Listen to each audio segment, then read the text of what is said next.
আজকে বাক স্বাধীনতা ফিরে আসছে এবং আমাদের দেশে নতুন করে স্বাধীন হয়েছে। এই জন্য আমরা ছাত্রদের জন্য যে ছাত্ররা হত্যা হয়েছে তাদের স্মরণ করছি এবং আমাদের প্রেসিডেন্ট জিয়াউর রহমানকে স্মরণ করছি।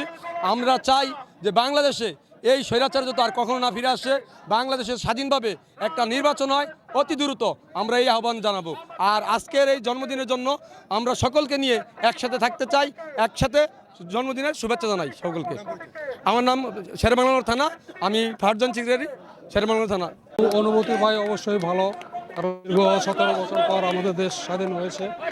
এ নিয়ে আমরা খুব উৎফুল্ল। আপনার এখন দেখতে পাচ্ছেন যে বিএনপির গণজোয়ার তো আগেও ছিল আসলে, কিন্তু এই স্বৈরাচারী সরকারের জন্য আমাদের অনেক ব্যাপক ক্ষয়ক্ষতি, মামলা হামলা অনেক কিছু হয়েছে আমাদের। এখন আছি আমরা আলহামদুলিল্লাহ অনেক ভালো আছি। আমি হচ্ছে বেলাল হোসেন সুমন, আমি শেরেবাংলা নগর থানা স্বেচ্ছাসেবক দলের সেক্রেটারি।